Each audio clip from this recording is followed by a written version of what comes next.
All right, get ready for a fascinating journey today as we take a deep dive into something a little different. Oh, We're diving deep into just and the Justifier, okay. which is, and this is what's so interesting, a 1948 commentary on the Book of Romans. You Wow. might be thinking 1948. Yeah. That's almost a century ago. Yeah. How relevant can that be to us today? And that's precisely why I was so excited to jump into this, because get ready. It's surprisingly relevant, I have to say. Get ready to find some unexpected nuggets of wisdom that connect to our modern lives in really surprising ways. You know, it is incredible how these ancient texts, they still speak to us today. And this isn't just some, dusty theological treatise. It's a treasure trove of insights into faith, identity, and even how we understand the world today. When I first saw this one in the queue, I'll admit I was picturing like cobwebs, like the little white gloves that historians use. Right. But I started digging in and I was surprised, I gotta say, by how much it resonates with our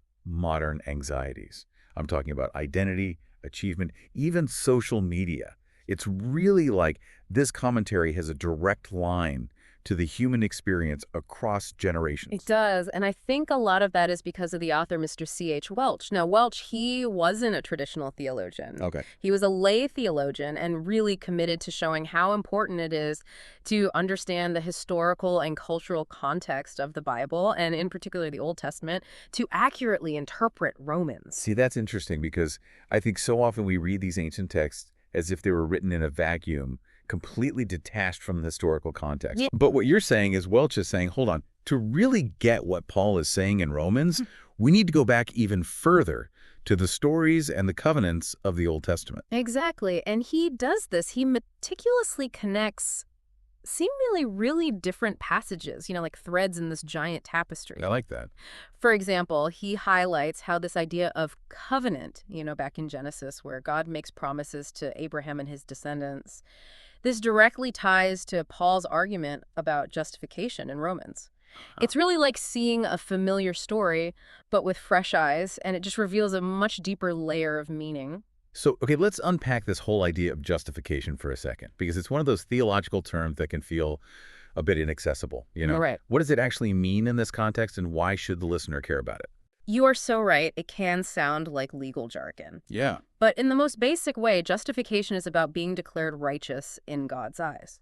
Now, here's where that Old Testament connection comes back. Okay.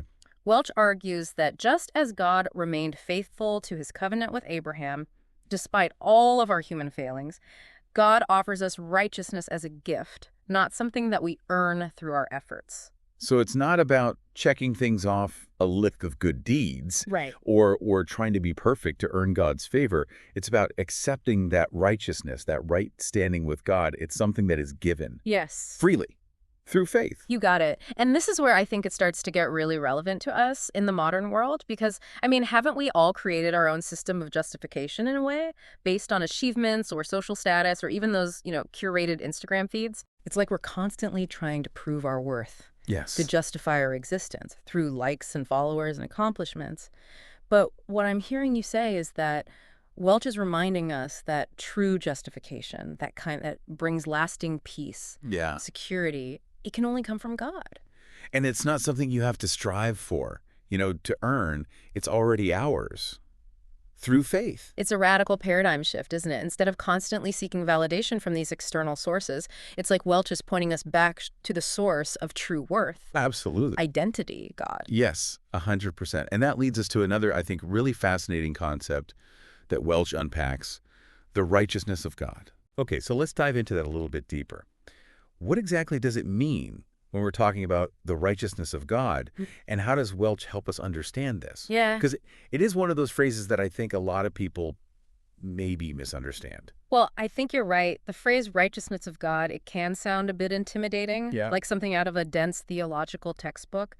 But Welch does, I think, a really good job of breaking it down. Okay. He says it's not about this unattainable standard of perfection that we could never reach, Right. It's about God's inherent character, Yeah. his faithfulness to his promises. So it's more about who God is than about what we do or don't do. Exactly. It's about trusting in his constant unchanging nature, Yes. his commitment to loving and redeeming us. Yes. 100%. And that really resonated with me, this idea that God's righteousness is something we receive. We don't achieve it. Right. It's like, if you were trying to earn your parents' love by being perfect, that's an impossible task. Right. Right. And their love is just a given, right? It's not something you have to constantly work for. Yeah. And it's the same way with God's righteousness. His love, his acceptance, it's freely given to us. It's a gift. Yeah. It is such a powerful analogy. Yeah. And it makes me think about how often I fall into that trap of trying to earn God's favor, through my actions, my accomplishments. Yeah. But it sounds like Welch is saying, just relax. Yeah. God's not keeping score. Totally. His love and acceptance are already yours. 100%. And that brings us to another really important theme that Welch explores, and it's this idea of boasting. Oh, this is where I think it gets really interesting, especially in our modern world that's so obsessed with self-promotion and social media and comparison. Oh, absolutely.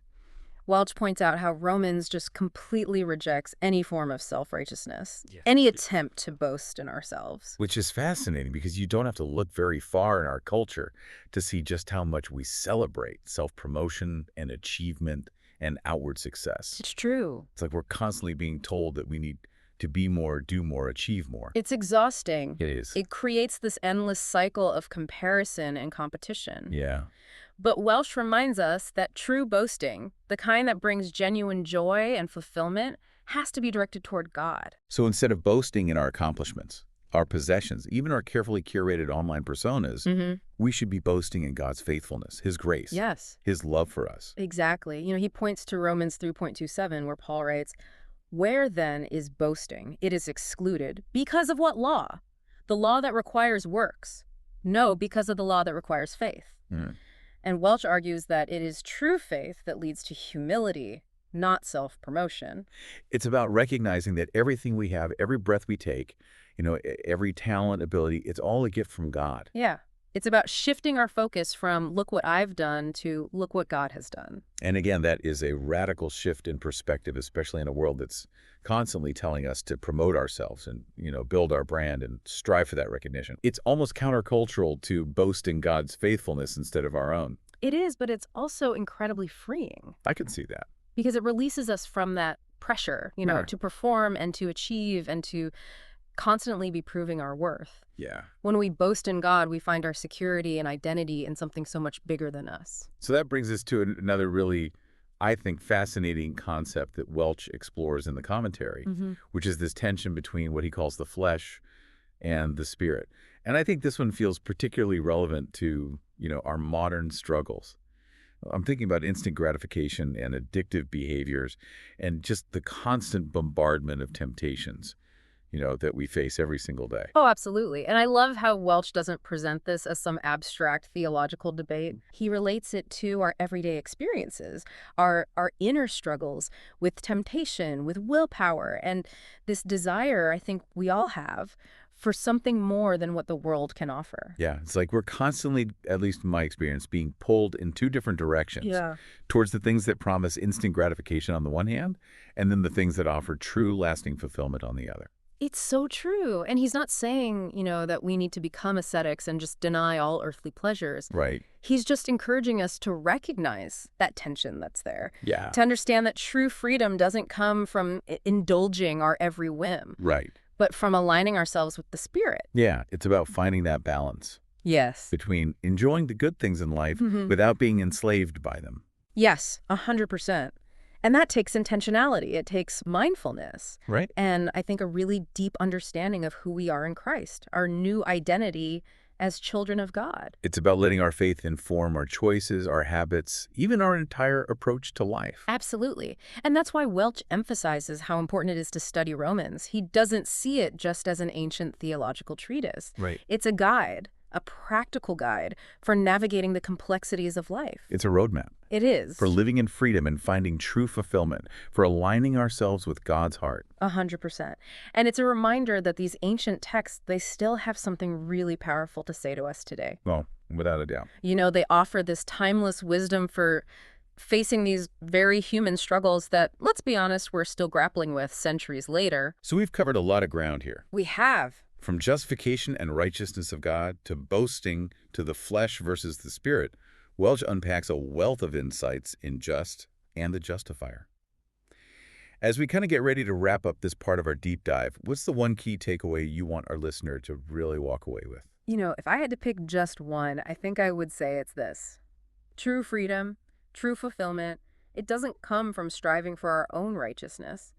It comes from resting in God's righteousness, which is freely given to us through faith in Christ. It's about surrendering our need to prove ourselves, Mhm. to earn God's favor, and instead embracing that radical grace and acceptance that's already ours. Exactly.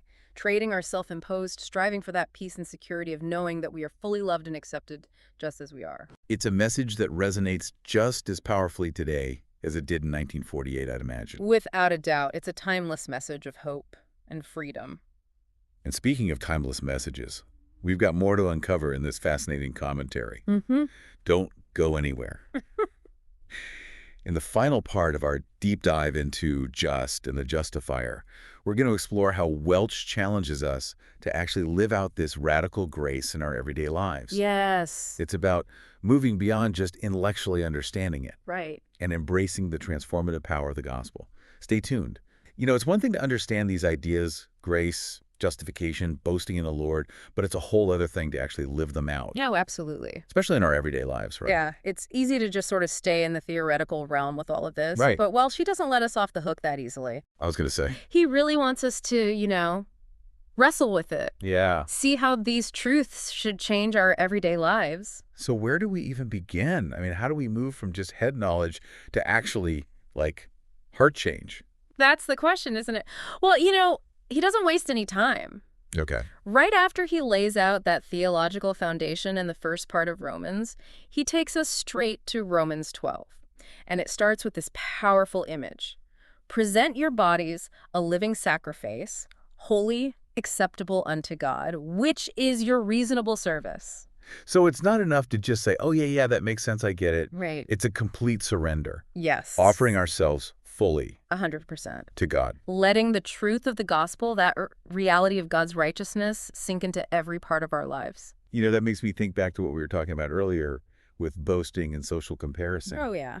If we are truly rooted in God's righteousness, if our identity is secure in Christ, that changes how we approach all that stuff. It changes everything. When we understand our true worth, we're set free from needing that external validation. Yeah. We don't need the likes or the followers or the accolades because our acceptance, it comes from God.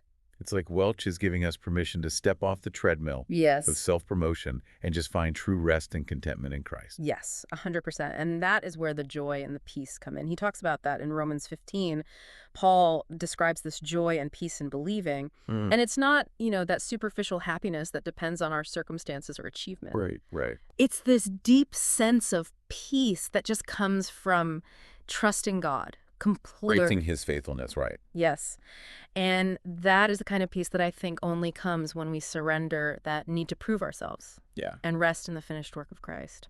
This has been, I've got to say, such a rich conversation. It has. A thought-provoking deep dive into Just and the Justifier. I love it. So as we're wrapping up, what's one final thought, one provocative thought to leave our listeners with? As you've been talking, I keep thinking about how Welch emphasizes that studying Romans, it's not just an intellectual exercise, it's a call to action. Yeah. He wants us to really wrestle with these truths, to let them challenge us, and then to let them transform us.